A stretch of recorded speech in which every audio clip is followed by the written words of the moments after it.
Hey, Redcasters, be sure to subscribe to our channel and ring the bell to be notified about our latest videos. Go Big Red. I thought Isaiah and Dane Key and Ja'Cory Barney's blocking effort on Saturday was the best I've ever seen from a team that I've coached.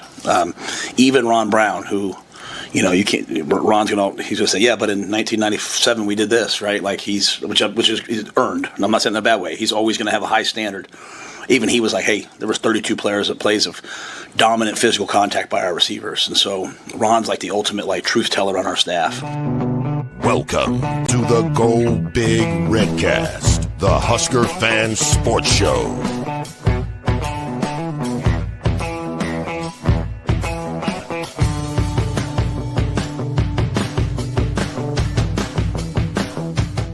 Welcome to the Go Big Redcast. I'm your host, Honky, and I'm with Redcast Rob. Well, I'm trying to decide if after, our win last week, whether or not, a blackout is going to be because either that's what I'm going to do drinking, watching the game, or if it's going to be us just knocking USC out of the stadium and making them close their eyes to us winning or whatever. That joke did not come off well at all. It did not, Rob. But I suck. But with that, I'm also with Redcast Boomer.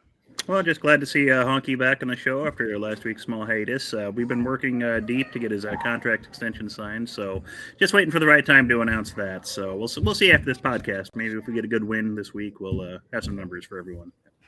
Yeah, no, it was nice to be nice to have a week off. Not just because we were coming off a loss, but I was in Dallas on a work trip, and so that had already been planned in advance. So.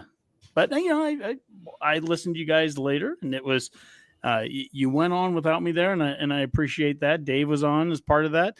Abby led the way. Abby should be joining us a little bit later here tonight. But we're going to put up a little comment bar here, and Redcasters following along.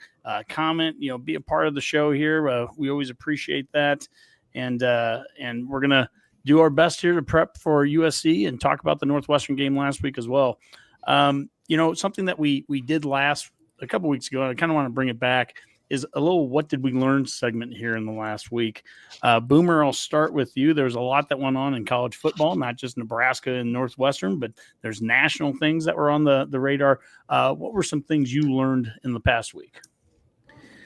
Oh, things we've learned. Boy, there was a lot.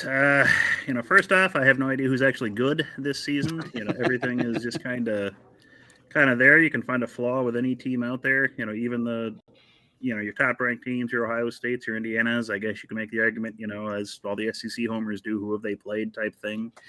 You've got teams like Alabama who, squeak by the preseason number 13 South Carolina, team at the last minute. It was what I saw one tweet trying to trumpet how great of a victory that was for them over a preseason ranked team. But they've got some questions, and plus they have a loss to a terrible, Florida State team who, I think they're last in the ACC now, aren't they? If I remember right. So there's that. And yeah, it's just a wide open year, it seems like, for anyone who actually wants to step up. And, I have no idea what to make of Minnesota anymore, and Iowa, and pretty much anything. So, but I'm not going to stop me from talking about football here and telling you things. Did Florida State lose again? Have they won an ACC game yet this season? I don't think they have. I'll check really quick, but I know they've lost to Pitt, Virginia, Louisville. I think I don't know. Did they have a bye week last week? Maybe. Yeah, I think they didn't. I don't think they played this last week, but I don't recall them winning an ACC game yet. So I know they had a long streak going, and that was from a couple weeks ago. And I was coming back from Denver, and honestly, I kind of stopped paying attention there. But oh yes, they also lost that classic ACC matchup at Stanford the other week. So yes. Oh, that's right. That's right. That was a late night game while I was in Dallas, actually. Makes so much sense in Dallas, where SMU, of course, an ACC team is as well. Redcast Rob, what did you learn last week? Well, I learned that no matter what you do, you just can't make some people happy. This is a 6-2 team that we have here in Nebraska. They are bowl eligible in the month of October for the first time since 2017, I think. Is that correct? Are we perfect? Absolutely not. Other than Indiana and Ohio State and the Big Ten, is there a perfect team? Absolutely not. there are a lot of 6-2 teams, which I think somebody on our team here posted to our Twitter account earlier. And the fact of the matter is that it seems like college football is getting a little bit more and more parity. You see teams that get blown out one week, come back and win the next. You see teams that blow out other teams, lose to teams like, lose to teams like Iowa, or teams that blow out other teams one week, lose to teams like Iowa and get blown out by them the following week. We just beat Northwestern, who beat Penn State, who was a preseason favorite to win the national championship, who is now a postseason favorite to hire a top coach. I mean, there's all kinds of things going on right now. And what I learned is all I know is that I don't know nothing. Well, I think that might be a good lead in to our tweets of the week here. And let me bring this up. I share the screen here. And I think this plays perfectly. Boomer, we're going to start with you on this. And this goes right to what Rob talked about there with this is from Doug Lesmeris's. Careful. Just say Doug. You're trying to get us banned from YouTube? What? Yeah, I don't. Let me see if I can just good work, Doug. Make this little. This is from Doug. Preseason college football top 25 with updates. And so for people watching this live here, you have the top 25, the original one, and then over the names, he's written bad, fired, bad, mid, fired, mid, bad, fired, mid, bad, mid, over a number of the teams here. But specifically, let's just look at the top 5 to start with. Texas, number 1, bad. Number 2, Penn State, fired. Number 3, Ohio State. Number 1. Nothing. Now they're number 1. Number 4, Clemson, bad. And number 5 is Georgia, mid. And we can keep going. LSU's number 9. They just fired their coach. Number 15, for some reason, Florida was preseason ranked for god-awful reason, whatever. I mean, this is the problem with the SEC. Everyone's ranked at the beginning, so everyone stays ranked. But on top of that, Boomer, I'm going to also bring this one up, and then we're going to have this discussion here about the rankings and everything. This one's from Jody Genesee, and he goes, hey, ESPN, did BYU, who's 8-0, and Navy, who's 7-0, would like you to define the unbeatens, please? And this is in reference to an article here, and I'll highlight this. It says it was a relatively stable week in the top 25. Just 3 teams, Illinois, Arizona State, and South Florida, lost to unranked opponents. Oklahoma, Missouri, and LSU lost to more highly ranked teams. Texas A&M overcame a sluggish start to keep its undefeated season alive. Georgia Tech, Indiana, and Ohio State are now the only others unbeatens remaining. So, Boomer, how do you feel there if you are BYU, a Power 4 school, or Navy, who's 7-0? Apparently, they don't count. Yeah, it's pretty impressive how they just basically came right out and admitted that. And the amazing thing is they still haven't corrected the article. I mean, I went and checked just before the show, and it still says that. They didn't even bother to fix that. That's the amazing thing. It's just, and I'd expect something like that from just a random podcaster or, someone on Twitter. But this is an ESPN article. I mean, how do you leave out, actual Power, 4 team in BYU and Navy, who's, somebody from the mid-majors has to make the playoffs, and they have a good chance to do so at 7-0. And it's just, again, it's just amazing what the narratives, get set with this sport, the way it starts with the preseason polls, and we saw how awful that was, and then just how that feeds into certain narratives versus others. Penn State loses games badly and they fall out. Texas loses games and they're still ranked somehow. And then that also, kind of leads to, like you said, the SEC just having all those teams ranked, and then just by default they get other teams ranked, like Tennessee or Missouri. I mean, who have they beaten? Anyone? Well, they've beaten each other, right? Well, and that's the whole. Even that Tennessee, I don't think's done that. They have, I think, they don't have a win against a team with a winning record in the SEC, if I remember right. Their best win might be Syracuse. I mean, people say, they have good losses. They lost to Georgia and Alabama or whoever they played. Well, so I mean, they're. 6-2, 5-2? I think you're right. I think you're right. Yeah. They was saying, I saw a thing that said like Tennessee and Missouri might have been the other team. Yeah. Do not have a conference win over a team with a 500 or higher record. Yeah. So basically, it's only against losing records. Yeah. Right. So which is crazy. And then, maybe they're not the greatest teams, but if you're going to talk about 2 lost teams, why not Nebraska? We have a win against the Big 12 leading Cincinnati, or close to. They're threatening to win that conference. You've got Iowa, who's only got 2 losses somehow, and their 2 losses are close against they had a legit chance to beat Indiana, who is a good team. I don't think there's any way to put that. And Washington has an offense. They can generate, points like that. And again, it's just the narrative they want to set. They just want to ignore certain teams. And the way the polls work, it just becomes that self-reinforcing narrative. And I'm curious to see when the first, playoff comes out. Is that next week, I think, that the first one comes out? It's supposed to be tomorrow. Is it tomorrow already? I thought it was next week. Either way.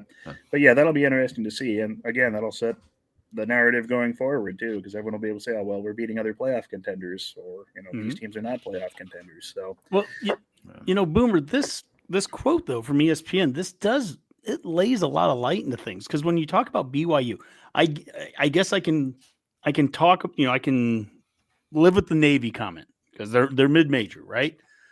Fair or not. BYU's Power 4. And so, like you just said, Nebraska's not going to get any credit for that good win against a 7-1 ranked Cincinnati team now. Well, Cincinnati's a Big 12 school, and we can see what they think of Big 12 schools. They don't even count BYU at 8-0 as being undefeated. And so how is Nebraska ever going to get any credit for that quality win? Because, Rob, like you said, Missouri and Tennessee and those teams, they don't have wins in conference against, winning teams right now. And so it's frustrating. We see too much about the name on the team. And so this it fills a little bit of, I think, our own narratives that we have about our season and are we having success or not. We beat Northwestern. We're not happy about that because it's Northwestern. It's not a name, but it was still a 5-2 team that we beat. It was a team that was on a winning streak there. And right now we're 6-2 with a whole bunch of other teams. I mean, everyone, it seems like 6-2 has almost become like a default. And I was thinking about that, compare that a little bit to like the pros right now. Rob, you're out there in the Denver area. I know you're a Raiders fan, but Denver just went 6-2. And I mean, they're tops. That's they're in the lead. They're doing great. People they're happy out there. And college football fans, there's a lot of unhappy 6-2 teams right now, it seems like. And I don't know. I think right now you keep winning. If you keep winning, you're going to be in a good position at the end of the year if you're 6-2 right now. The question, I think the things that we're going to talk about is, are we doing the things to keep winning right now? I mean, is that a question, or is that like that's a long comment now, or is that like a segue into like our statement? Either one. Statement, yeah. I mean, I don't know. I mean, I'll spin it and just to say that the games that we're winning, we're finding a way to win. So are we going to continue to win these games? Yes. My philosophy.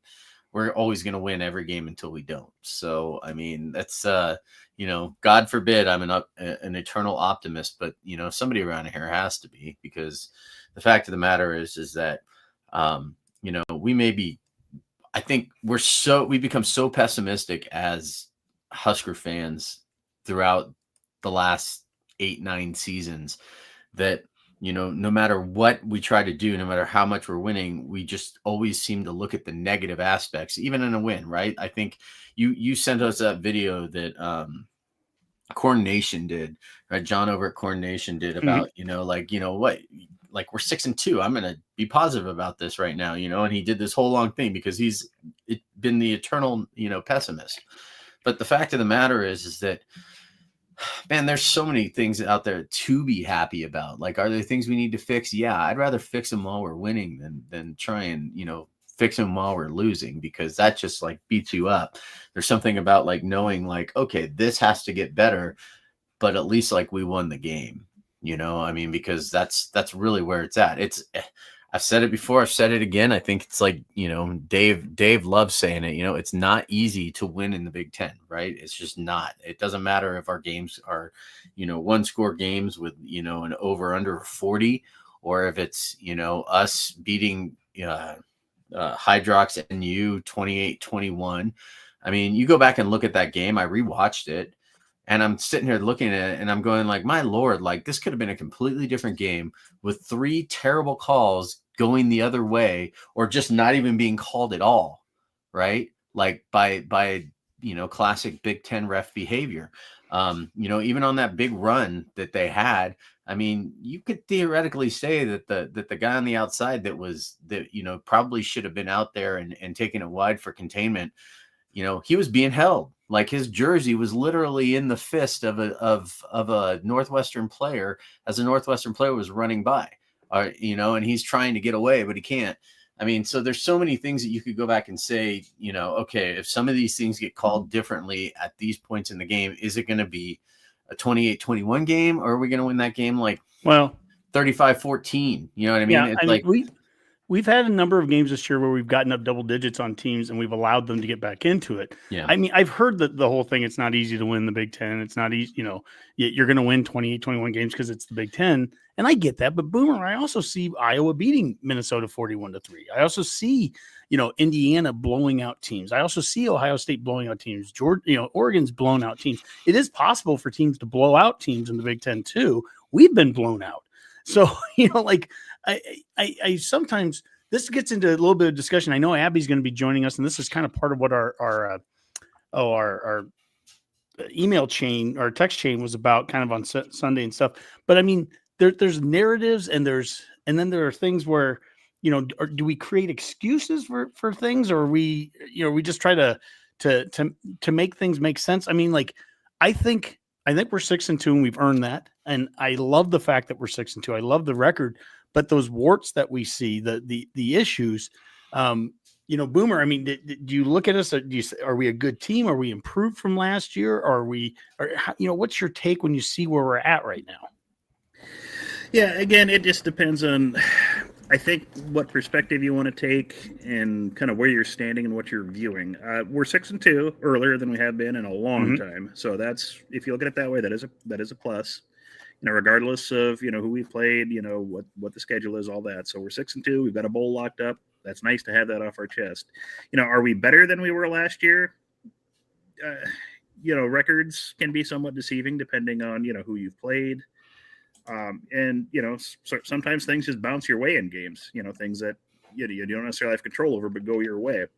Rob brought up, a lot of penalties that weren't called that probably should have been. Well, a few of that game went our way too. I mean, there were some that were I know Northwestern fans are up in arms about their last pass play that arguably you could have had, pass interference or, holding on it and didn't get called. So that's a plus, And they did call the holding call that was and they holding call that they called. Run after that interception, which that probably shifted the game right there completely, because you put them into 3rd and long, and they were threw a horrible pick and didn't get anything on that drive, after their rally. So, and then, you can look at, certain aspects of the team, our special teams, they're clearly better than last year. I mean, you can't deny that. They're much improved. They've won us several games this season. I go without saying, if we had last year's special teams, we'd probably be 4-4, if not worse, right now. If that, probably. Yeah, that's clearly a plus. Is our defense better than last year? I mean, pass-wise, the stats say yes, but... I was going to say, what if I told you that in total defense this year in all of the NCAA, we're the 12th best defense right now. We're ranked number 12. I mean, and it's like, okay, is there problems with our defense? Absolutely. Does one side of the defense make up for the other? Sure. But last year our strength on defense was our run defense. Sure. Right. But this year it's our pass defense, which negates the other. But the fact of the matter is that we are 12th best defense in the country, according to all the statistics put together, no matter what. You know what I mean? And we're scoring more points than we did last year, right? I get overall. That. I guess, and some of this again goes into kind of what I was saying earlier about how, sometimes you can take advantage of the way things fall your way, whether it's, luck or scheduling. And this year's the schedule is in our favor this first half of the season. The best passing team we probably faced all year is going to be Cincinnati up to this point. And we caught them first game of the year. They're breaking in a whole new wide receiver core. They had a home game, which they basically sold out and gave to us to give us a virtual home game. So that was a huge advantage to us. The teams, a lot of the other teams we played, I mean, how many opponents have we played that have a freshman or redshirt freshman quarterback starting this year? I mean, Michigan, Maryland, and Minnesota. Yeah, but everyone else in the conference has to play those same teams, right? Well, they do. And also, the Michigan quarterback's supposed to be the best thing that's ever existed. What they all claim, but that's how that works. Well, and they're having a pretty good season. Guess who else is 6-2? Michigan. Yeah. You know what I mean? Well, you just heard a voice there for those listening on the show. Abby, welcome to the conversation. We went through a couple of the tweets of the week, and we're kind of getting into a little bit of discussion that we had on our text chain over the weekend. And I think some of the question goes around, there's narratives. We were talking about narratives of SEC schools being, and we showed a preseason ranking and all these SEC schools, and half of them have fired their coaches and half of them aren't good. And, but so it leads us to where we are now. We're 6-2.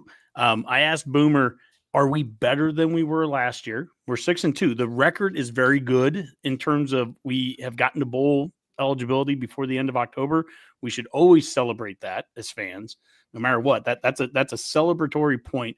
But we're trying to look at, like, where are we at right now when you look at the next 4 games, and where are we at in terms of the season, in terms of our development, in terms of how we're going to play against USC starting this weekend. I mean, do we have reason to believe that we're going to be competing for college football playoff positioning at the end of the season, or is this going to be a rough November?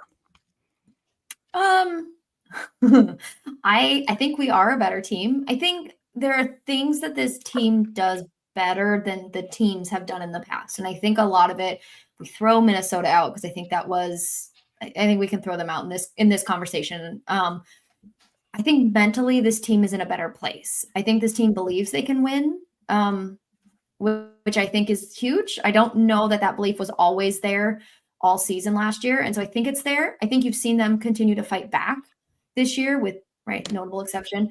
And I think that's an improvement from last year. I think other things are kind of glaring problems, and I don't know if those can get fixed. I don't know if that's an in-season fix or if we just kind of have to learn to deal with them. And maybe that's how we continue to be a better team, is we just kind of learn how to play despite our warts.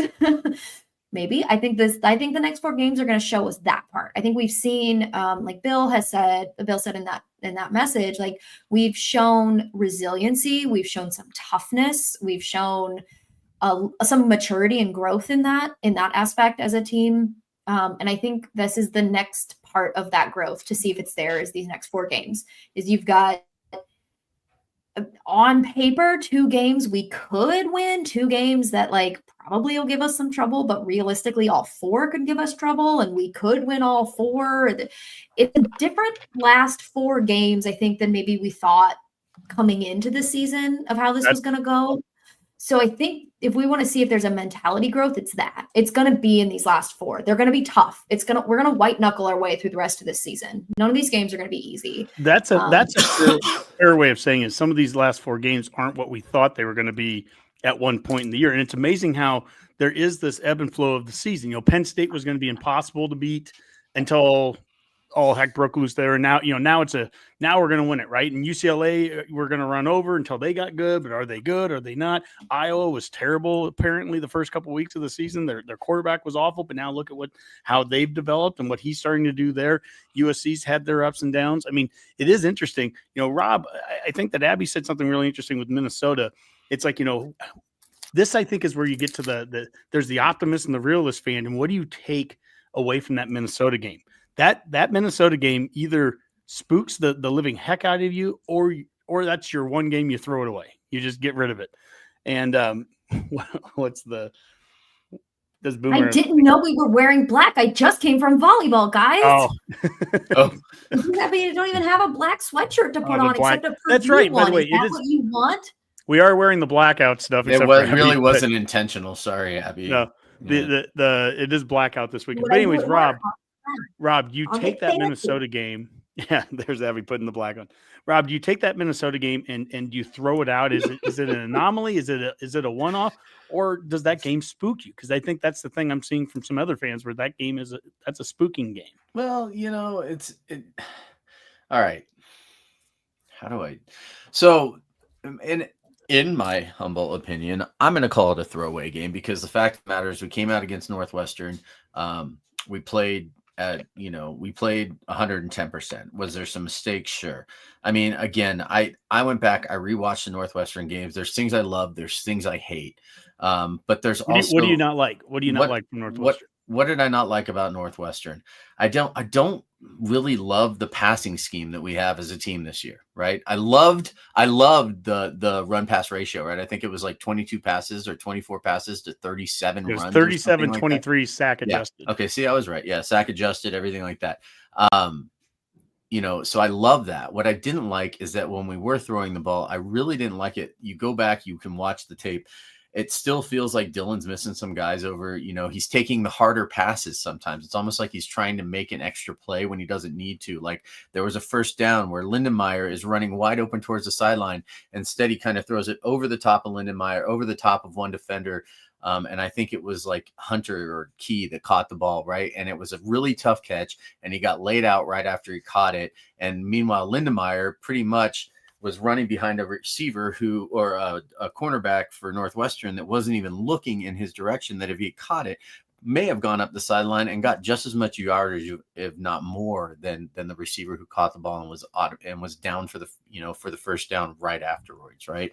But I also, one of the things I do love is that, you can see from the first drive of the game and the last drive of the game. I mean, that is what I think would be the perfect Nebraska formula every single time we get the ball. And, if we could just maintain that kind of consistency, it almost seems like Holgorsen is outthinking himself in the middle of the game every time, right? It's second and third quarters. It's almost like he's like, well, that worked too well. They're going to know what I'm doing now. And it's like, good. I think I remember there was a Mark Schlereth from the Denver Broncos, since you brought them up, and I'm not going to talk about the other team that you brought up. He once said on the radio, and I loved what he said. He said, when we were winning Super Bowls with Terrell Davis and with John Elway, we would tell the other team what play we were going to run because it didn't matter, because we were going to make them stop us, right? And that's kind of the mentality that I think that needs to get into this offense's head, is that, keep doing what works. Make the other team stop you. And until they do, don't change it. And the problem is we keep changing it. Well, and one of the problems is sometimes we telegraph things so well. I think the other team knows what we're doing based off of what we're aligned in. And anyways, but, look, there were some things that changed, a few things that changed that give me some hope, because that Minnesota game spooked the heck out of me. 14 carries for EJ. The run pass ratio was way off. Off kilter, way off, and should never. That falls completely on us. That's something that we can control. But he had 27 carries, doubled the carries for EJ in this game. But also, we saw a few more elements built into the run game. We had a couple of reverses that went to wide receivers. That's important. A year ago, Barney had 10 carries on the season. 3 of them went for touchdowns. Okay, and that's not a lot of carries, but that's something you can build off of. Well, this year, 7 games into the season, he had 1 carry for 7 yards. And then our OC was in a press conference saying we got to find ways to get Barney the ball. Well, get him the ball. And he did get the ball in a reverser. And that's important. We've got to give the defense more things to look at in the run game, because they're not biting on any. Dylan's not going to give them any fades. They're not fakes. They're not worried about Dylan running with the ball. So there's so much emphasis put on EJ when he's out there on the field, and you've got to do something. If you're motioning wide receivers, make defenses have to look at that and give them a little bit of eye candy. That will help out. But there were other things they did in the first drive too. They were starting to do some RPOs and trying to move the pocket. Dylan very rarely in this game, until that final drive of all things, you really didn't see him sit in the pocket very long. They were getting rid of the ball fast anyways. So more screen game. There are good things that we've done in the pass game, but I think everyone, we're a known entity at this point, 8 games in the season. We know that if we have a game plan that's going to have us sitting in a pocket for any amount of time, that's going to lead to problems. And our pass game, at the end of the day, the passing game, if something's hurt us on offense, it has been the pass game. Yes. Between sacks and an unreasonable number of sacks and interceptions at times that have killed us. Almost did it in this game too with that interception. But yes. But there's also elements of improvement that we're seeing there. And I think we've had close games against teams, and special teams has absolutely been the difference. Yeah, Those close games, we've lost close games for so long. We're winning them right now, and we're winning them because of special teams. Well, and it's hard too, because, it's like you look at things like, Dylan's stats already this year are so much better than they were last year, right? He's got 17 touchdowns, 6 interceptions.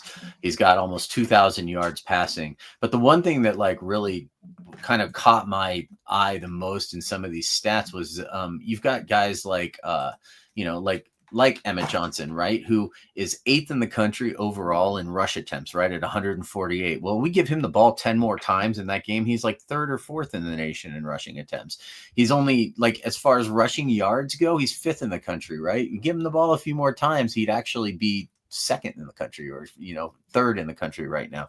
So it's like, it's not like, it's not like when it comes to rushing the ball, it's not like we're not rushing the ball, right? We've got one of the leading rushers in the country, think right? like one guy is not one guy's not a rushing game. But Rob, I know that's what the problem. Yeah. Well, I understand when he gets what you're saying. if the whole running game is Emmett Johnson, that's it. That's the only thing you're going to do. Then that's why Minnesota spooks you, because he got 14 carries in that game. Yeah. But even 27 carries, I don't know that you can look at 27 carries and say that's sustainable week in and week out. This is where Mosey has to get his carries. This is where reverses come in, and you get the ball to other guys in that way. You get a wildcat. You got to get creative. Well, that was kind of going to be my point, though. Honky, was that you need to have that. You need to have that third down. You need to have that third down back, quote unquote, right? The guy that can get out. We just need more creativity and run the ball off a short screen or something like that, right? We need more creativity in the run game. Is where I'm going. But Boomer, you go. Yeah, I was just gonna to amplify your point that you made there, Honky. I think Emmett Johnson, he's currently 2nd leading rusher in the conference, which is great, but we're the 13th leading rushing team in the conference. So that kind of tells you we've got a great running back, but we do not have a great running game. That's just kind of an illustration of that point. And or we don't commit to a run. Yeah, we don't commit, and we don't get anyone else running the ball. What's interesting, and Abby, I'll bring you back into this too. What's interesting about this conversation is this last game was totally predictable with Northwestern, that we went overboard to go back into a run game. We went from being 20 rushes to 37 passes to the extreme, to the opposite. We actually ran the ball even more than I thought we would. I knew we'd get back onto the right side of things, but I think one of the things that we learned in this, I hope we've learned, and I hope that we're going to hold on to this going into November, is that this has to be the formula on offense right now. Like we can't revert back to a pass heavy, sit in the pocket kind of game any of these last 4. Like my one prediction is, if we have any games, any of the 4, if we throw the ball more than running, that's the one stat I'm looking at. Run pass ratio. If we pass the ball more than we run, I can't envision a way how we win a game doing that. See, I don't know. I don't know if I buy that. And here's why.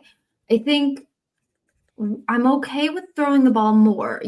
Part of this I was with you with. I'm with you in, like, we can't be a team that sits back in the pocket and waits for plays to develop, because that's not us. We're, in that sense, we'll never be successful. But if our throws are little screens, little, like, short things where you're just like ding, even if you're just like, I don't know, death by 1,000 cuts, just down the field, throw a bomb every once in a while, fine. But if you're getting the ball out quick, I don't have a problem with that occurring more, depending on who we're playing, than run, right? So, like, for example, USC's, I'm trying to remember if I get this right. So if I get it backwards, I apologize. But, like, let's say I'm right in this, and USC's secondary, not their strength this year on their defense, right? Like, let's say that's true. I don't remember off the top of my head. But their strength is their defensive line.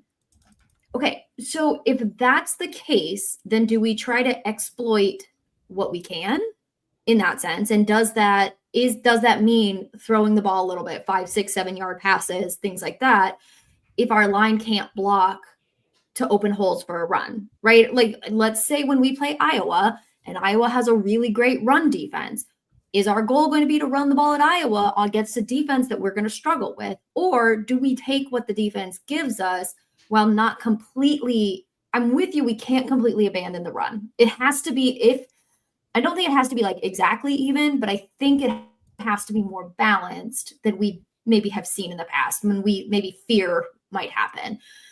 But I don't know if I buy that we have to that we have to run the ball more. I think it's going to depend on who we play.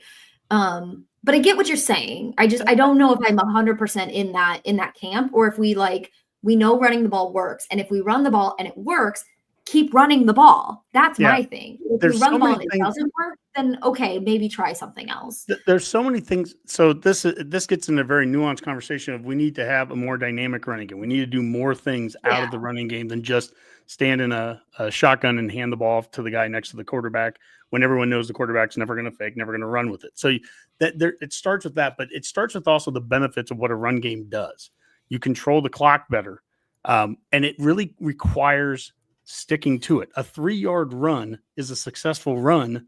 A 4-yard run is a successful run if you do those things continuously and continue to get first downs, and you're playing a number one offense like USC and you're keeping them off the field. That's very important.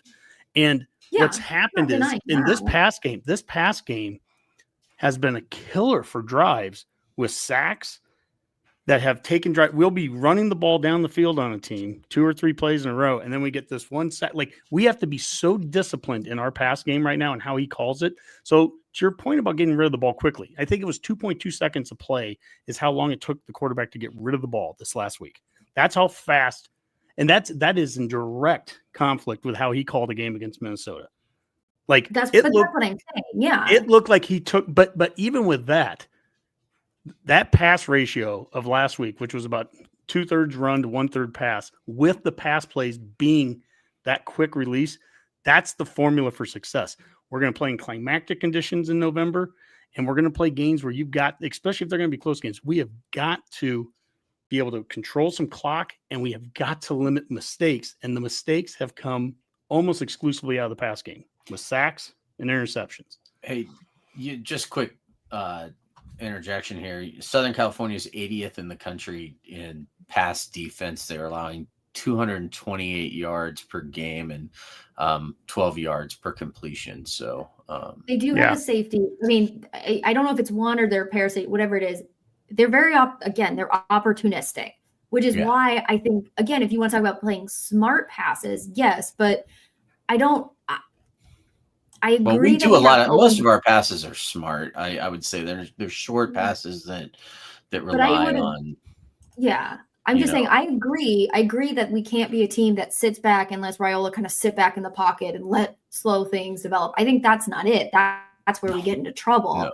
But I'm saying, like, if we have a game where maybe it's 2/3 of those short passes that are an extension of the run versus an actual, like, a true run play, to me, if that works and that's been working, then great. But you're right. Like, you can't try one run and then be like, oh, that's it. We only got 3 yards. That's not what I'm saying. But if we're playing a team where it's not working, right? Our line is not making the holes, then I think, is it any smarter to keep doing that?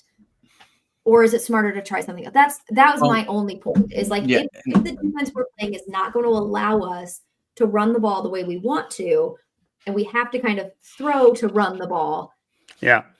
They give up 137 yards per game, essentially, right? Like, of rushing, USC does, and 230 yards, give or take, of passing every game. So, I mean, to the whole point, we're going to have to find a balance somewhere, right? We're going to have to be able to do that. And even if with short passing games becomes part of the run game, which integrates one of those other running backs that you're talking about, Honky, and turning the short passing game into the run game. I mean, there's, so many things that we have to look at, but against a team like USC, traditionally, you're going to have to get creative. What I will say is a run game will make our pass game better. And we've seen when you watch scripted drives, the first drives of our season, almost every game I've pretty much liked. This is the one opportunity when coaching staffs have a chance to work all week to prep for those first 10, 15 scripted plays. And I've loved them almost every time. They've gotten under center. There's been a good run pass balance.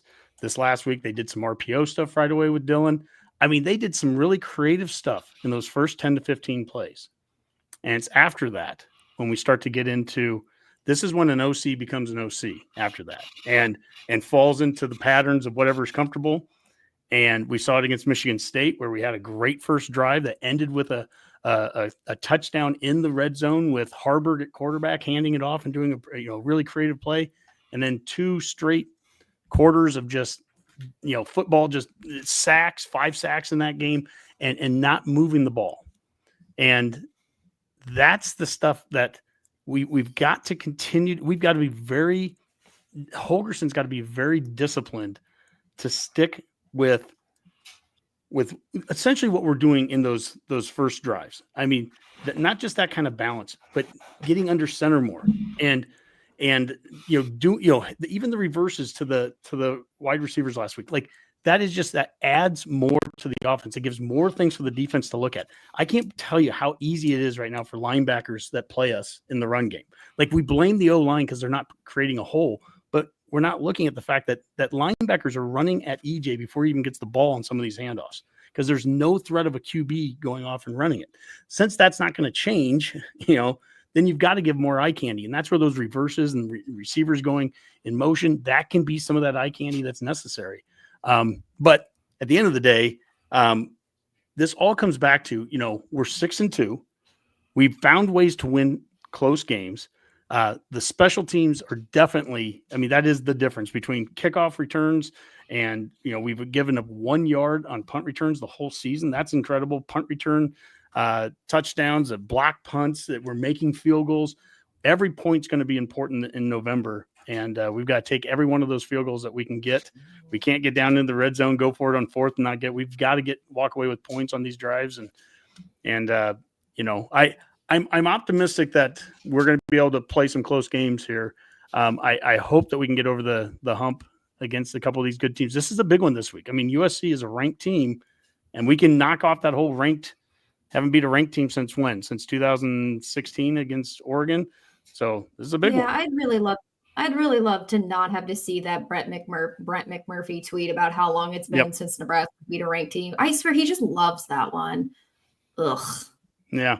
I've harped on the offense and just I look at this. Look again. I'm happy. My gosh, what the blocking? We heard a rule in that opening video. The wide receiver blocking has been great. I like what Lindenmeyer is doing at tight end. I like the toughness of Dylan. He's taken a bunch of hits and he's gotten up. I like what EJ's doing. There's a lot of things to like. There's just the spooky part of Minnesota literally was, to me, it is a run pass thing. It was a style of play.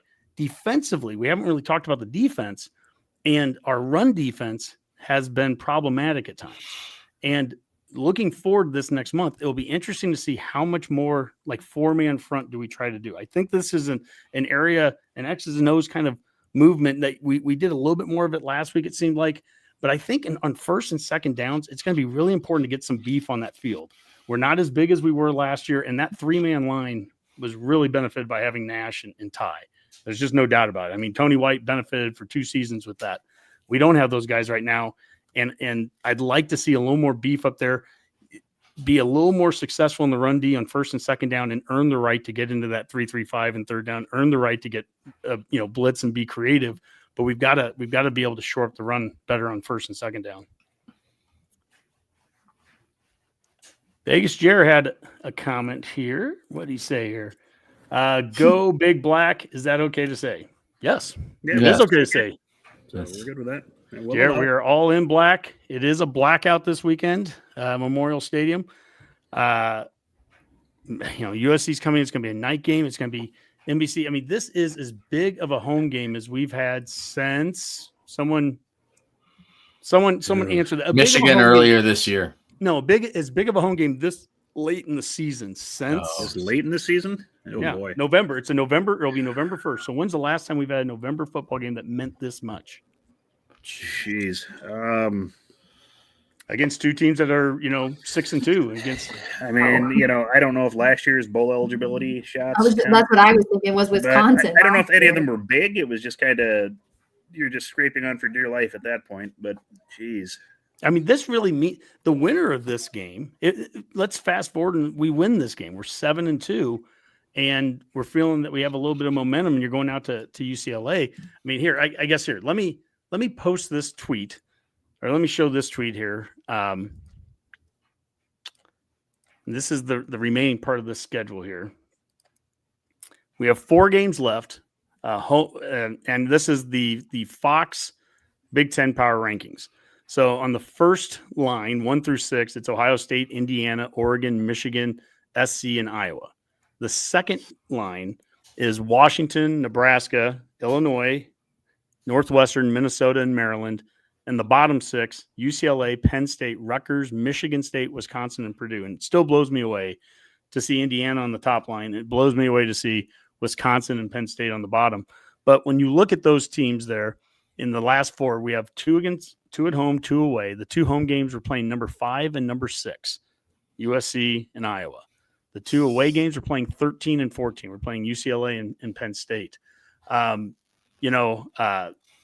Boomer, I guess I'll go back to you here for a second with the schedule piece of this.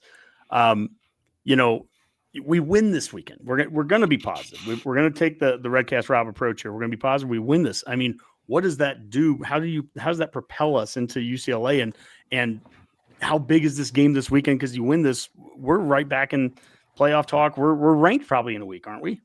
Oh, I would think so, yeah, unless they feel like they need to, rank Mississippi State or something like that. But well, very possible. Yeah, I mean, this is a huge game. You hate to, put a whole lot of the, if you want to call a season a success, to write on this game, but this is probably arguably going to be the last time you get to play a ranked team this year.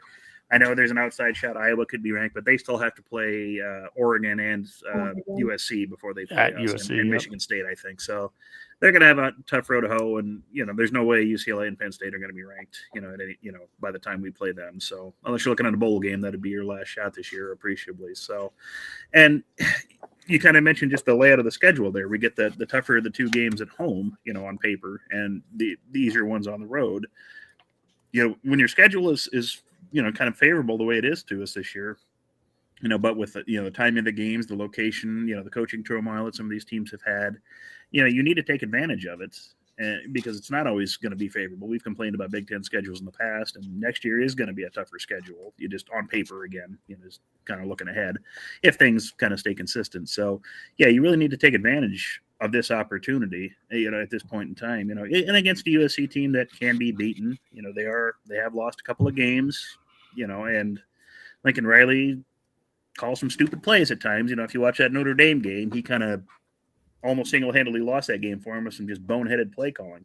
You talked about, offensive coordinators overthinking things. Well, coaches that call the plays do the same thing. And he had several big plays that he called in that game that just killed USC in that. So they had an opportunity to win that. And, what was it? It was like a rainy field, and he calls a reverse halfback pass, which of course gets fumbled, and Notre Dame scores on, and a 4th and inches play that he has them roll out on, and that doesn't work either. It's just he gets too cute sometimes for his own good. So we'll see if he does that here. So yeah, you take advantage of these opportunities, and like you said, if you win this game, you feel pretty good at the rest of the games in the season. Iowa would be the last real toss-up, but you'd feel pretty confident playing UCLA and Penn State at that point. And then if you're 10-2 to finish the season, well, yeah, you could have an outside shot at a playoff there, or a really high quality bowl game, against a better opponent. No pinstripe bowl at 10-2, which I think most of us would probably be relieved at not having to play a game like that again. So yeah, if you really want to sell that you're taking steps forward, this is your chance to do it. I mean, because we talked earlier about this stretch of 4 games. Did you need to win all 4 to say you were improving? I kind of said you did, and we didn't do that, for a variety of reasons. We can call the Minnesota game as a fluke. Maybe not. But, I look at the trends in those 4 games. We kind of saw the same errors, in the team in all 4. We managed to win 3 of them, which is good. But, we had those same errors. So here's your chance to show us that you really are taking a step forward, whether it's a win a game like this or the other games, blow somebody out. So, yeah, that's kind of what we're open for. And you think about these games that we've had, these close wins, and each of these close wins I can think of, Cincinnati, Michigan State, I'm going to call a close win, even though that ended up being a double-digit win, Maryland and Northwestern. We were ahead in double digits on every single one of those games. So, you go back to that old, saying of you lose big, then you lose small, then you win small, then you win big. The question is, maybe Abby, maybe this is a question I have. Can this team be the team that wins big, or do we need to just get that out of our head that's a year from now? That's a year from now thing that we can win big, because part of me is we're getting these double-digit leads, we're getting ahead of teams, we're ready to blow somebody out, and then through a comedy of different errors and giving up some defensive rushing yards typically, and then a bad sack or a bad interception, whatever it is, we let them back into it. Now the game's tied, but then we come back, usually a special teams play, something special comes up, and we win by 3 points. And we're sitting there, we breathed hard for the whole game, but we won. We did the thing that we couldn't do for years, couldn't win that close game. But when are we going to start winning the big game? When are we going to take that double-digit lead and finish with a 21 or do what Iowa just did to Minnesota, right? And we're told you can't win big games in the Big Ten, but I see other teams do it. When are we going to do it? I think we might get one this year. I don't think that's the team's identity, though, if I'm being honest. Like, I think as a whole, that's not this year. And that's okay. Like, I want to caveat that it's okay that this may not be the year for winning double digits. Now, I think we can. Like, I think this year we can maybe get one of those. Don't ask me who, because I don't, no idea. But I do think that this year's team is the win small. I think that's where we're at as an identity. And I think that's okay. I think it's almost better than like win big, win little, win big, lose, win big, win little, lose. Like, do you know what that kind of like roller coaster feeling? Or even like win big, lose big, win big. Like, I think staying kind of that consistent, like, okay, yes, like there's many roller coasters, right, in the games. But I think being a team where it's like, okay, this is who this team is. This is not their expectations. I think as fans being like, this is who this team is. This is the expectation, is I think better developmentally than having big swings. And I think, like, I know that, like, okay, I know Iowa blew out Minnesota, but I don't think that's normal. Like, that's not normal for Iowa. Iowa hasn't been blowing anybody out. Minnesota hasn't been blowing any teams out like they did against us, right? Like, teams sometimes just have these weeks where that kind of thing can happen, but that's not who those teams are. So I think I would also just caveat that, like, there are very few teams that can blow everybody they play out of the water. And it is, unfortunately for me living in this house, Indiana's won and Ohio State's won. Ohio State's not, because their coach doesn't have to. He's got nothing to prove, but they could be blowing people out. So I think that's who they are. And I think the rest of the Big Ten is kind of in that place where, like, they're going to be close games. And so I think that's what Rule says when he's like, that's not the norm. Right. I just don't think that's the norm, and especially not the norm for this team yet in their development. Yeah, that's the challenge for me. Is it's almost like, in some ways, if we're winning these 3-point wins like we are, I almost wish the game was just a normal game, like back and forth. Like, they get up a touchdown, we get up a touchdown, we go back and forth, and it just hasn't been. These games have been series of runs, and we get to these double-digit leads on a team, and it's like, all right, let's put the foot down to the throat. Let's just take it to them. And that's the time when defensively we get ran over on a drive or two, and a team gets right back into it. And then we get, back on offense, and we make that back, those key mistakes, typically in the pass game, a bad sack or whatever, and teams get back into it. And just I'm waiting for that. I'm waiting for that script to flip. But I also recognize, and this is kind of part of our text chain too. It's like, I also realize we are one of the younger teams, and, defensive line wise, just look at us. We are not built right now defensively I'd say we're not built to be a 3-3 defense right now. We've got smaller D linemen that are younger wait a year or two. I think these guys are going to be completely different, but right now I'm like, this is where I'm for the next month. I'm like, how do you get a little more beef on the field? And I'm trying to proactively think ahead of, like, what can we do, X's and O's wise, to kind of scheme a little bit more, a better run D, because these next 4 games, we're 6-2. I'm ecstatic with the record, but I see enough things where I'm like, this, I don't want us to end the year 6-6. People are going to think that that's a terrible, a terrible collapse or something. And I'm trying to prepare myself mentally for what this next month is going to be. November's huge. Rule talked about it. And I don't know. It's going to be, it's going to be close games. I just know it. I feel like every week. I feel like we're going to go. I feel like we're going to go 2-2 in these next 4 games. Like, realistically, 2-2. Okay. Which That's 2 games different from are we? 12-0 Rob. So It go. is, and I mean, come on, I got to be realistic. We're Sure. already 6-2, right? Okay. And but here's the thing: is that like if we win this week, well, then that all of a sudden that's 9-3. I mean, maybe 10-2. You know what I mean? It's like because there's that thing like should we beat UCLA? Sure, we should have beat them last year too. But you know what I Sure. mean? The game though, Hunky, and I'm just gonna throw this out there because who knows what it's gonna look like by week 11 this year, for us. But the one team that could check out by that time and maybe whatever is going to be Penn State, right? Like, what if that blowout game that you're looking for, all of a sudden, we're playing for everything, they're playing for nothing, and we go out there and we just go into Happy Valley and pull off the thing that nobody thought we were going to do at the beginning of the season, right? Like, I mean, I could see that happening for some reason. I don't know, because it just seems like these kids really want to play for Rule. They listen to him. They do things for him.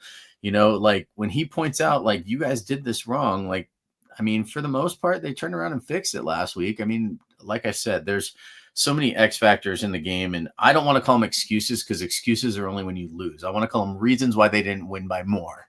How's that? Right. Yeah. So I don't know. Yeah. Frank and Mama 490, he said MRI. So Michael Rose Ivy did a great job on the all last weekend run plays. It's not on the D line. Absolutely. I watched that as well. Frank and Mama, if I'm saying that right. But yeah, I'm not putting it all on the D line. That's in fact, hopefully that did not come across as I'm putting it on the D line. But what I am saying is that we need to get more beef on the field in those early downs. And what I want to see is I think a 4-3 makes it easier when you get a fourth, defensive lineman out there, and we get like good examples like number 93. It reminds me of Tomic because of the same number, but like, he's literally at times he's lined up like a 5 technique right on the D tackle, and he's built more to be a defensive end. I think we need to get more beef on the D line and and guys that can try to take up more of those blocks right there at the point of attack and have linebackers be able to make more of the plays there. That's my goal behind that. And I'm saying that I understand the brain power that we have in that room with Butler and Snow. And the whole thing of, they've forgotten more football than I know. I get it. There's times where you see something, game after game after game. Primarily, I look at Northwestern last week, and honestly, I thought that their coordinator went nuts throwing the ball 29 times to 30 runs. Like, I just don't see Iowa's coordinator doing that against us. Minnesota didn't do that against us. And moving forward, these last 4 games, like, that run defense is really going to have to stand up there. And that's where yeah, I mean, you're absolutely right there, Frank. You say you surely don't have a nose tackle. We don't. And to run that 3-4, the 3-3, the way that you want to, you really want a Nash at the nose tackle spot. And right now, missing that's where I'd want to see a 4-man front. That's just my preference moving forward here. We've got to stop the run there, in November if we're going to have some chances to win it there, win those games, and the run pass ratio and offense. Those are my two big points, I guess, for November as we move forward. Before we get into this will be the last tweet here, and Abby, I'll go for it with you here. This kind of transitions us to volleyball, and it's from Herdat Sports. Nebraska football sold out with 86,401, while volleyball sold out with 8,496 today. And we've got the 2 games, 2 sellouts, Nebraska fans. Amazing. And that leads us into the courtside cooking here. So let me bring that up. And we are into courtside cooking. Volleyball wins both matches last week. Sweeps, yawn. We just keep winning. I don't know. Yeah, no, Lincoln had a really good point of like, we as fans and we kind of talk about in our volleyball chat that we're in of like, it's like, is it getting boring? Is this getting boring to watch? And like, are we all stressed out about, well, what happens? Are we going to be ready for postseason if we're just flying through games and not having adversity here and all of this? And it's like, yeah, but maybe, but also just enjoy this dominance, this level of dominance that we're seeing is not a thing that happens often in volleyball. So just enjoy it. Yes, is it a little bit like, do I wish the games went longer just because I love volleyball and want to watch more volleyball? Yeah. But am I enjoying the fact that that we just get to watch like literally the best team in the country like this often, and you just watch it twice? I don't know. But that idea of like, let's enjoy, as football fans, we know, right? Like we don't need more heart attack games. So enjoy the big wins that we're not getting in other places in our sports. Well, so we had back-to-back, Friday night and Saturday night. We had back-to-back sweeps against Northwestern, Michigan State. Now in 2 nights, on Halloween night, or 3 nights. So yeah, Friday, October 31st, we're going to play at Madison at the UW Fieldhouse, 8:00. That's on the Big Ten Network. Talk a little bit about Wisconsin here, and what's your expectations here for Friday night? I don't know. Wisconsin's weird. So Wisconsin hasn't had a team hit over 300 on them yet this season. They've had 2 come close. I think Texas and Penn State were both at like 279, 289, something like that. So came very close, but have not allowed a team to hit over 300 against them. And we are coming in with the number 1 offense in the country. So we'll see. We'll see which holds out, if our offensive efficiency finally drops a little bit, or if we do to Wisconsin what we did to Penn State. Now, I don't think that we'll hold Wisconsin to 6 points, but yeah, we'll kind of get an idea. It's an interesting stat if you watch Wisconsin play. I don't know, their net defense isn't quite what it was without a million feet of walls, as John Baylor would kind of say, like they used to have with Sarah Franklin and Anna Smrek and Carter Booth and all of those like insanely tall people that come play at Wisconsin for volleyball. So it looks a little different, but I don't know. I'm excited, a little nervous. I think, if I'm being honest, I think we finally drop a set to Wisconsin. I don't think we get out of the Big Ten completely unscathed. I think that's just laws of probability say we're probably going to drop one. And I suppose it's not the worst thing in the world to have it happen to Wisconsin. I like Wisconsin as an opponent. I know I like them as a volleyball opponent. I like them a lot more than Penn State as an opponent. So if we have to drop a set, I'm not mad if it's to Wisconsin, but also if we sweep them, I'm even happier. I was going to ask you, Abby, if you thought that we were going to drop a set or not. So I just think it's so hard. It's hard to get through it's hard to get through the Big Ten undefeated in general, like full stop. That is so difficult to do. I think it's easy. I'm looking at the ticker across the bottom. I'm doomed to lose. No, I think I think we'll get through the Big Ten undefeated this year. And I think just the gap between us and everybody else in the Big Ten is there, and it's massive. And I think Friday will show that. I think if we beat Wisconsin, that's it, right? Like I don't know who beats us if not Wisconsin. So I think that's that, but I do think we drop a set somewhere. I think the fact that we've gotten this far without dropping a set is insane. Like I cannot wrap my brain around that, even knowing how good we are and seeing how good we were when we started the season. I never would have predicted this. I just never would have. This isn't. I mean, it's unparalleled. We don't show weaknesses. The question, there's no weaknesses on this team anymore. Yeah, the last weekend, I gave my football tickets to my sister and her friend came down. They're big volleyball fans. They had tickets for that night. So I got to hang out with them kind of between the 2 games.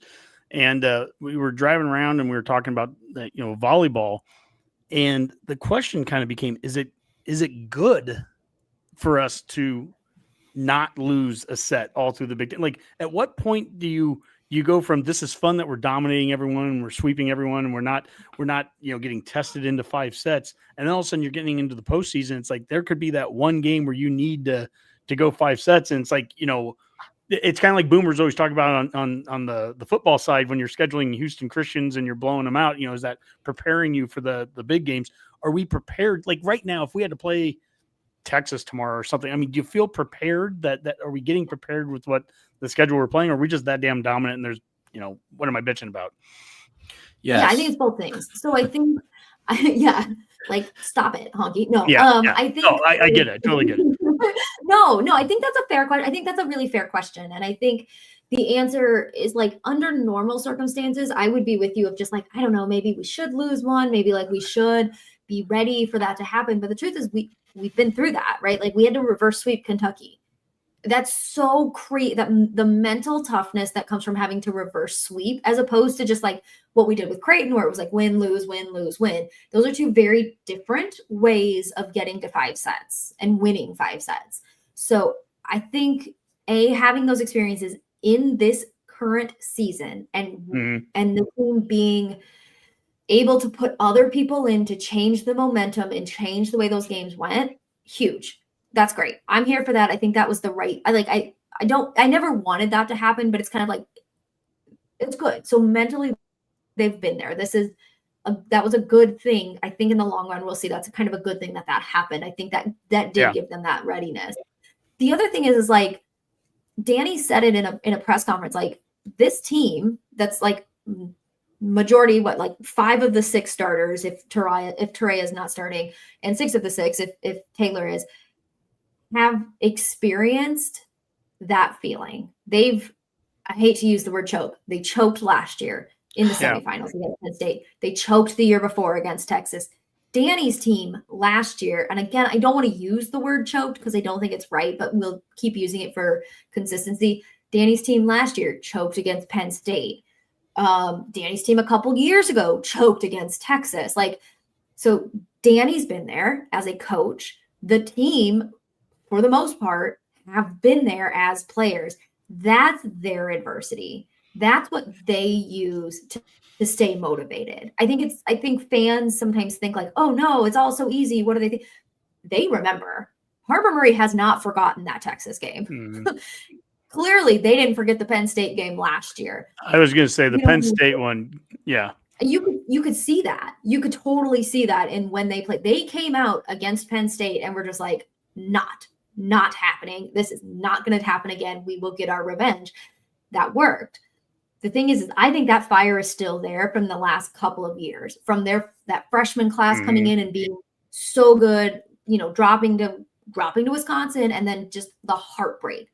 They remember that. If you think Harbor Murray does not, I can guarantee you the athlete, the competitor she is, Harbor Murray thinks about that Texas game all the time. It has not, and because of probably part of it is all the stuff that happened afterwards, but what happened on the court, she hasn't forgotten that.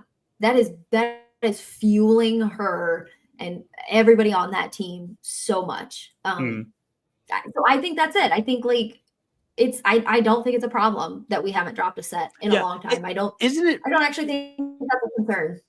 It's a weird question, and I'm the one that asked it, so I can say it that way. But it's like, how do you? These are competitors. I mean, Becca, I think of Alec as an example. I want us to win. I want us to dominate every match, right? I mean, it's like and to Tony's, his point here that he posted, he goes, not just that we haven't dropped a set, but that most of these sets aren't even close. I mean, we're just blowing teams out. But it literally, maybe the question for me then, I don't want us to lose a set. I want us to be the most dominant team of all time. I want us to just continue doing what we're doing, right? And the question is, what's that how? What's that drive? What makes them never want to give an inch to a team? And when you're this dominant, I guess that's where the challenge is from a leadership standpoint. And I think this team has ample leadership. Is you have to create that intensity. You have to create that drive in these games. You're right. We're going to Wisconsin, and that I don't know how good Wisconsin is this year compared to previous teams, but you've got to take Wisconsin that's a team that did stuff to you a couple of years ago. And you know what? You're going to take it out on them now, just like the Penn State team this year isn't the team that they were last year. And they didn't care. They went out and just, tore them apart there for 3 sets. I mean, that's what this team has to do, match in and match out, to keep its, I just think to keep its intensity up when you are so much better than these opponents. It's amazing to watch this team. We've had so many good teams in the last 30 years, right? I mean, this is on a different level. It just flat out is. And they're so deep, and it seems like they can find an answer. If they do have a question in a match, they can find an answer somewhere somewhere on that team to get it, whether it was the Kentucky game and they're switching out the libero after the second set and down 0-2, whatever it was, they can find a way to get it done. So now that was the other the discussion I had with my sister and a friend was, so is this national championship or bust? Yeah. Yes. Yeah. This has to be the year because they win this year. Yeah. They win this year, and I think they win next year. And then, who knows? I mean, look at the talent. 1 year at a time, but hanging banners is what they said. I know what you're saying, Hunky, but it's like the way that this team has been set up with the talent it's been set up.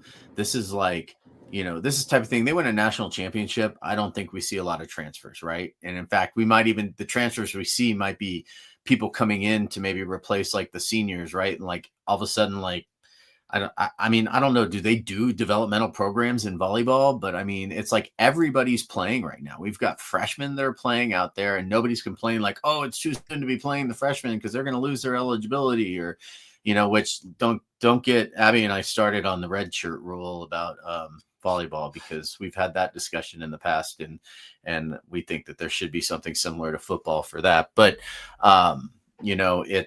it's one of those situations where they win this year, and we could see them realistically with the talent they have, the possibility of a 2-3 year run, right? I mean, is that even precedent? Is there a precedent for that in college volleyball? Like, has there? Texas won it 2 years in a row. Penn State won it. Didn't Penn State go like undefeated for like 2 or 3 years in a row? Like I don't know. Like you would know that more than me. Rare, so. Yeah. Yeah, so I mean, it's not common, but it can happen. Yeah. I mean, why not us? You know what I mean? And I mean, and honestly, I've especially during COVID, like I really started to get into the volleyball, and now I've got the team down the street that I go see all the time. I missed the match tonight for our show, by the way, but it's still just it's one of those things where you don't see this kind of talent across the board consistently. You see like a few lineups on the court at a given time before people rotate out where, you're like, wow, this is their strongest lineup. And like with Nebraska, it's kind of like, wow, like where they're, like I said, I think I said it last week, Abby, on the show, where people come out, right? They rotate out, somebody comes in, and you kind of forget that certain players aren't on the floor anymore because the talent level doesn't drop and the quality of volleyball doesn't drop. And you're like, all of a sudden you're like, wait a minute, I thought Andy Jackson was in the game. And then you realize like she's been sitting on the bench for the last 3 points after getting like 2 kills in a row, right? Like cross court kills. So it's like, there's just no drop off. And not only that, but the girls replacing her, right, are like true freshmen and you're like, where did that come from? Like, and that player comes on like for, 6 or 7 points a match. And yet at the same time, it's like every time they do, there's an impact, it's amazing. Yeah. This is an unprecedented team in our history. I think for a lot of us I think even some of those teams that have won national championships in the past, in John's first year where they went undefeated and won a national championship in his first year, I think even he would admit it's not the same. This is a dominant team. I think the shared athleticism is crazy. Yeah, it's just it's outrageous. And like I'm trying to think if I shared that. There's a great volleyball data guy or place that's really wanting to bring good data to volleyball. It's Evolve. If you guys aren't following him on Twitter, right here I have the graph. So this is where so this is like the odds, the percent chance of winning a point against a Division I average team. So Nebraska's at a 67.4%. The next one is 64.6, which doesn't sound like a lot, but just the graphical change, the difference between where Nebraska is and number 2 Texas at 64.6, basically tied with Kentucky at 64.4, by the way. So that game is also like, I don't want to like tell you to watch other teams, but that game is also on Halloween and is also going to be an amazing game to watch if you like when our game gets done really fast, or I don't know what the scheduling is, but just shows how dominant. And they've been tracking this, and it's just been funny to watch as the year has gone on, just how much further on the right, which just means like the right higher percentage chance of winning a point, Nebraska keeps going. Like they just keep moving further and further to the right. it's amazing. It's Abby, unbelievable. This graphic is amazing on so many levels. I mean, number one, how different we are from number two, Texas, which a lot of people are kind of pointing towards. They think that's the title game. We're leading to a Nebraska-Texas game. But then you look at some of these other teams that are in this top 10 that are listed on this graph, and there's number 3, Kentucky. We've beat them 3-2. Yep. There's Pittsburgh, number 4. We beat them first game of the season 3-1. There's Stanford, number 6 on it. Well, Louisville's number 5, DBK's former team. There's Stanford, number 6. We swept them. There's Wisconsin, our opponent on Friday night's number 8 at 62%. You go down to number 11's Creighton there with 61.5%. So, yeah, I mean, even the teams that are listed on this, we've beaten, we beat probably half of the top 12 right there. And if we haven't, we just haven't played them yet. Yeah. Like it's amazing. Yeah. I tell you, I'm at like a loss for words. This team, it's just feels like a totally different level for them. Yeah. Well,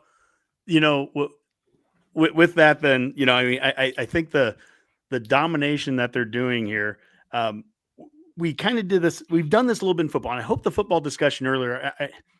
I always wonder as we're doing this live, I'm like, was I too negative? Was I too negative? I'm trying to focus on X's and O's. I'm trying to focus on what do we need to do better.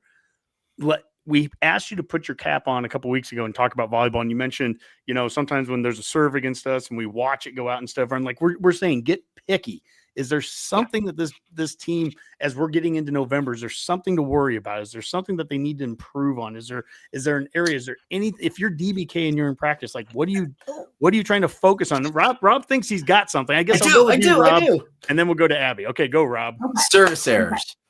Service errors. Harper Murray leads the team in service errors this year, and I think she's also she leads in aces and service errors, and I would love to see her improve on service errors. So there's my nitpick. It is, and I love it because we're being nitpicky here. Yeah. Is that the more aggressive you are, you're taking the good and the bad? Is that why she leads in aces and in service errors? I think so too. I mean, because you look at the way some of these girls serve the ball, and you're like, it's like watching pitchers throw pitches, right? Like you're like, how the heck did they get like the spin or the no spin on that ball like that? Like to where it literally there was one serve that I saw, and I can't remember who hit it, but it like went about 1 inch over the net and fell about 6 inches past the net onto the court, right in front of the mids. And it was like, how does that happen? Right. I mean, like how do you hit a ball like that? And how does the other team allow that to happen?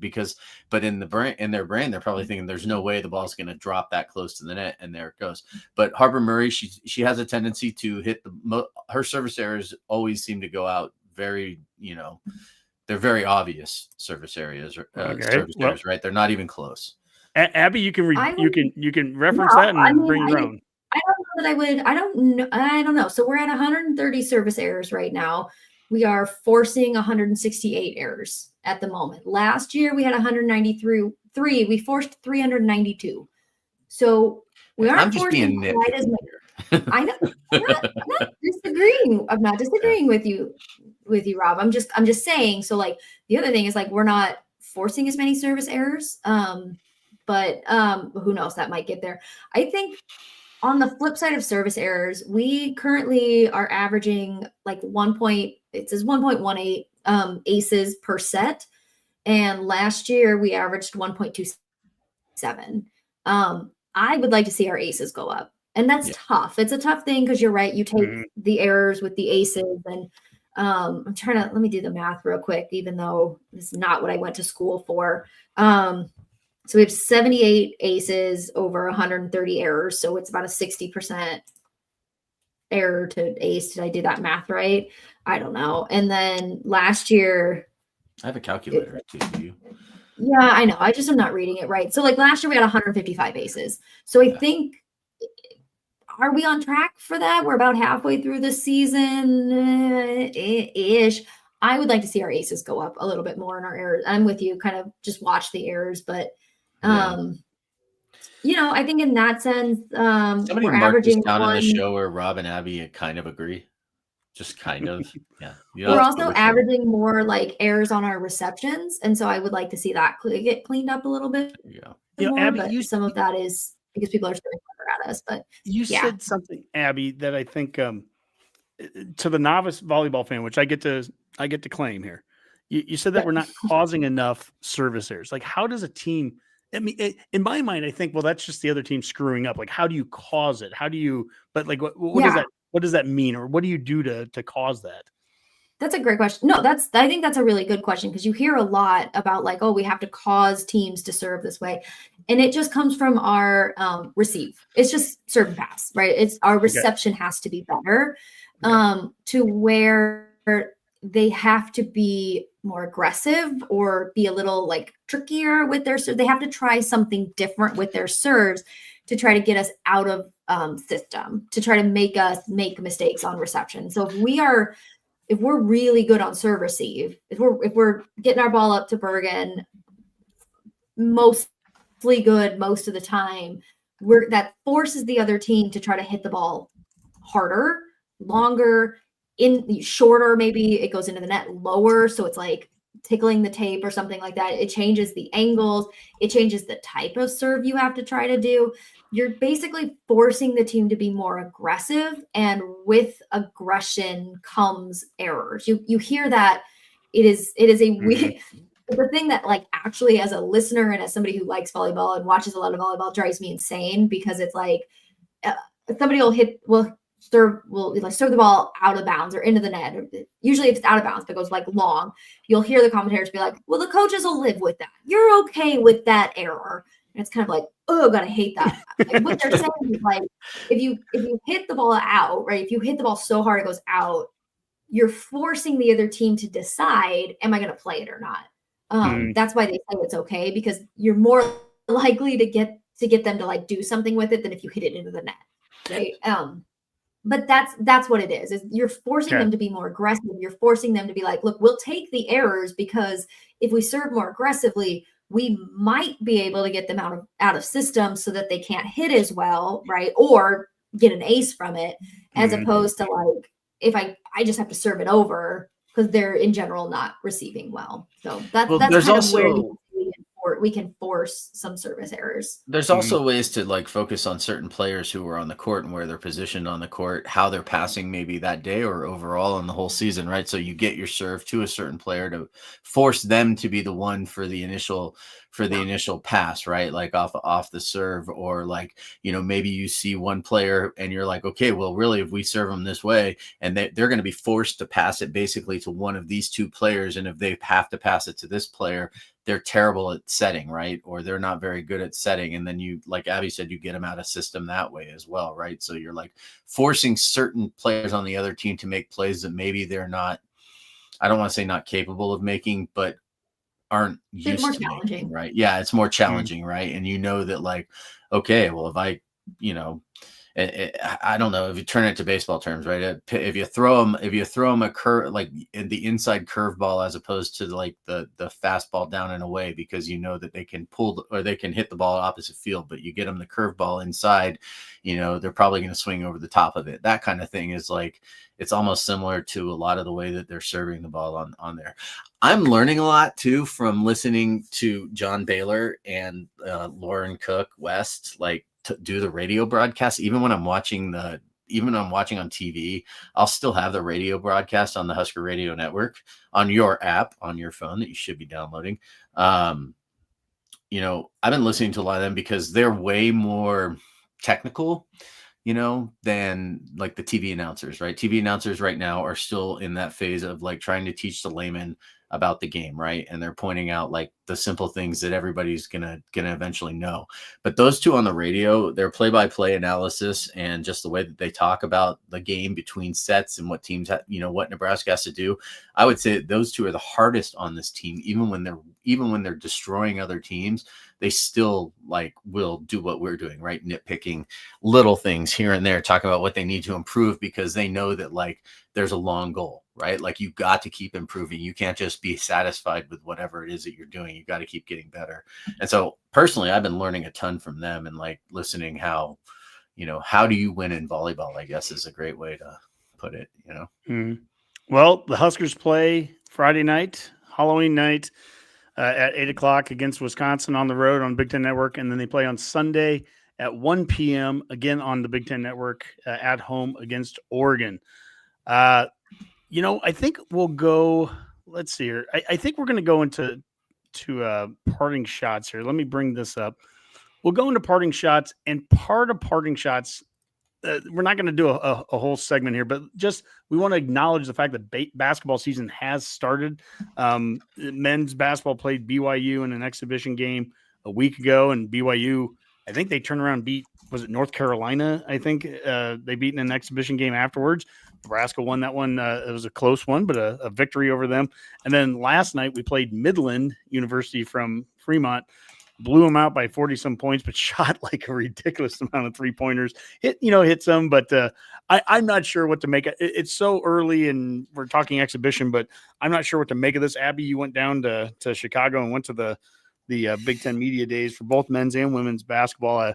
I know Fred wanted to get better shooters this year, and it looks like at least right off the bat we've got a little bit of that going, but I'm not sure that that's going to be the route for us, like shooting. I don't know what was the number last night. Does anyone have a stat? How many threes? Yeah, we shot 44 3-pointers yesterday. Made 15, so not a super, great percentage, but yeah, they put up a lot. Well, they also started out. Their 3-point shooting percentage improved throughout the game, right? They started out like 6 for 17 or something like that. So they got better as the game went on. That's for sure. Yeah, the freshman Frazier, and then the Price, the transfer from Iowa. I know both of them. Sanford. Yeah. I know both of them got pretty hot last night, and then obviously having Rank Mass, he's a big difference here on this team getting him back. But yeah, and that was kind of an everybody play type game yesterday. I think we had bench points. Hey, Kendall Blue and Will Cooper didn't get in. Okay. Well, almost everybody played. No, Kendall Blue, he was in. Was he in? Oh, I'm sorry. I was looking at points. My bad. Yeah. My bad. They didn't score, but yeah, they didn't score. Okay. Yeah. Okay. Cooper had a rebound or two, I think. So yeah, pretty much everybody saw time yesterday. But again, it's Midland, so. But in a lot of ways, it preps you pretty well for Nebraska's non-conference schedule this year, at least the starts. So, yeah. And the women played an exhibition game October 24th against Mount Marty. Yeah. What is Mount Marty? I think they're Yankton, South Dakota, I think. Yeah. Oh. Yeah, they're an NAIA team. NAIA. Yeah. And then Monday, November 3rd, the women play Northwestern State, famous for, I think they're the ones that played like Minnesota in football and lost 66-0, and they stopped playing in the third quarter. So we play Northwestern State on November 3rd. Yeah, the women, I just want to point out, in their exhibition game played super short handed. They had Natalie didn't play. We might see her late December, early January. Logan Nisley didn't play. Allison Widener, I think, is medical redshirting this year, so we won't see her at all.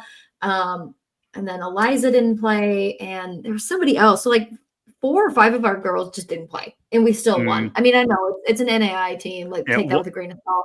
104-40, they won. Yeah, it's not 19 for 39 from 3.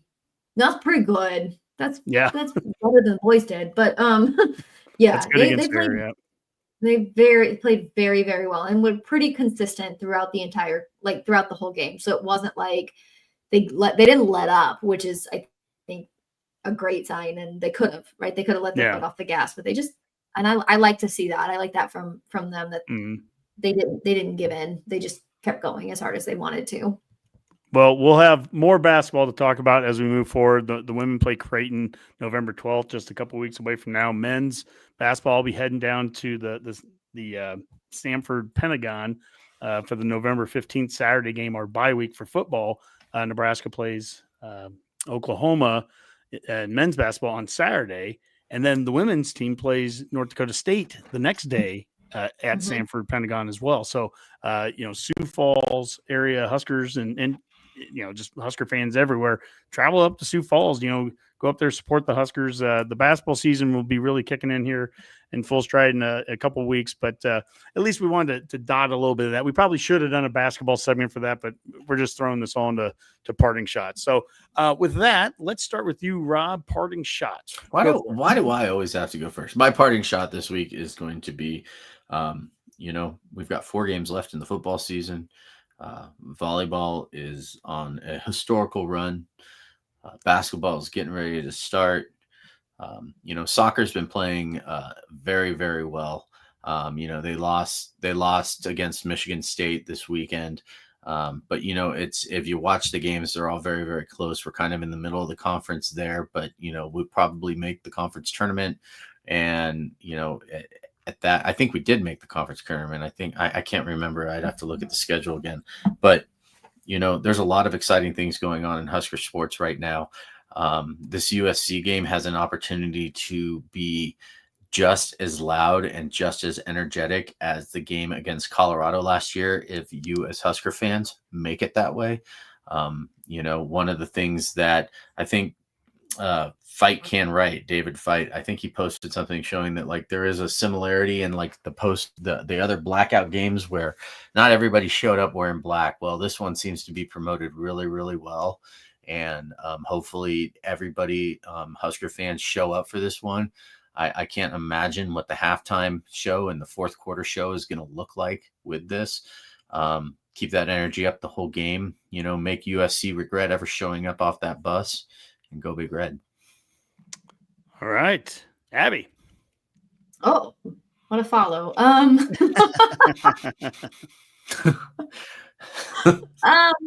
Yeah, all of that. And then if it's always going to be to go support our women's sports. Go, there's tickets available for the women's basketball program. I think they're going to be a ton of fun to watch this year. They're really growing. They're really starting to embrace their new roles on that team. And if you can get to a volleyball game, go. If you live out of state or want to go to an out of state game, you should, because it turns out that we also, while we have the highest attendance for our home games, we also have the highest attendance for Nebraska out of state games. So, it's not everybody can be a Husker, but apparently we all can be Huskers for volleyball. I don't remember exactly what Emily said, something like that. So go support the team, go watch them out of state so we can continue to just be the best fans for women's sports that we are. All right. Redcast Boomer. Okay, well, I just wanted to give a shout out this week to Big Ten officiating across all sports. I mean, not only was that Nebraska Northwestern game just one of the finest examples of an 11 a.m. kickoff that they just don't care about game. That was possibly the worst game I've seen officiated in a long time. But even across volleyball, that match with Northwestern, they had 7 players on the court at one point. You only have to count to 6. It's not that hard. I can do that. 6, 7. Yeah, it's right there. It's not that difficult. It's just I realize the Big Ten. Yeah, and it's a verbal warning apparently. But I was going to ask about that rule, Abby. I don't know. They wrote them a very strict warning. I mean, we still got the point anyway. I think so. Yeah, we did. My only thought is that was the joke. Yeah, we got the point anyway, so it didn't matter. But so I just gave them a warning.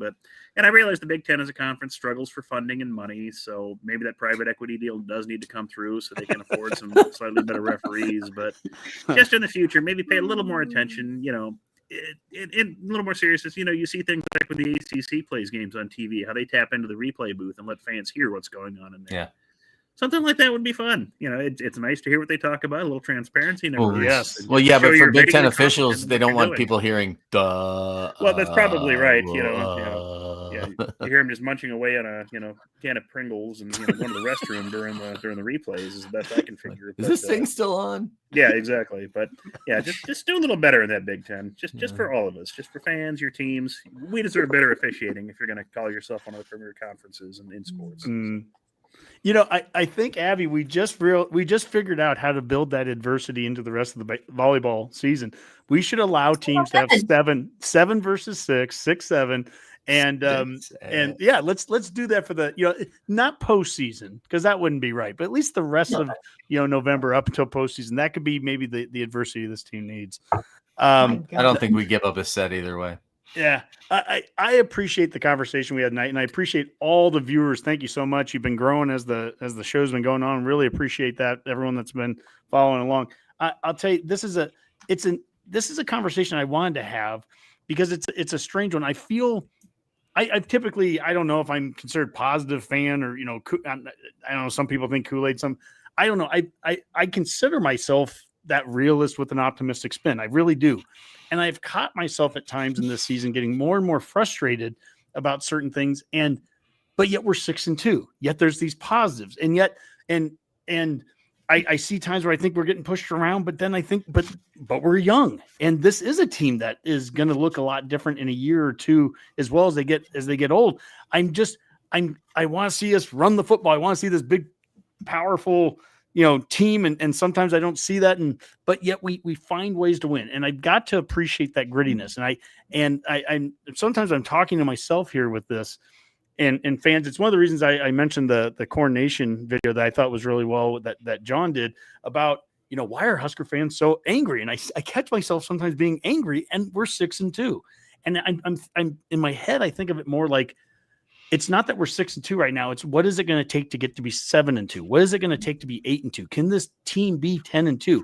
Can this team get to that point? And it's a one game at a time thing. It's not, but what does it take to beat USC? And that's where my head goes into these X's and O's moments of, we've got to get more 4-man line early in and stop the run. We've got to have a run pass ratio that's going to reflect the type of game that we need to play and the conditions that we're going to be in as it gets worse, all those things. But at the end of the day, the conversation for me is, we are 6-2. We're in position. We're going to be playing relevant games starting in November, starting Saturday night, November 1st on national TV against ranked USC here in Lincoln in front of the Blackout. Like, Husker fans, show up. If you're upset Husker fan, if you've been, you're Kool-Aid Husker fan, you're ecstatic. If you're anywhere in between, show up Saturday night, be loud. Let's make this harder than heck on USC. We get a California team that gets to come in here in Nebraska in November in some of these weather conditions. Like, this is what we've been dreaming for, to play a meaningful game like this. And I absolutely, we can win. Okay. Yeah. And so let's make this place tougher than let's make it the toughest place in America to play a football game. We know we're going to see USC more times in the near future than we are going to see Colorado. So let's show up for USC the way we show up for Colorado. This could be maybe our new 15, 20 years from now. USC might be one of our biggest rivals. Well, they'll be playing for national championships. All right. Well, Redcasters, we will be back next week, same time, Tuesday night, 9:00. We'll be there to talk about a couple more volleyball wins. We know that's going to happen. And we hope to be talking about a football win here. And until next time, that's another Go Big Redcast. Go Big Red.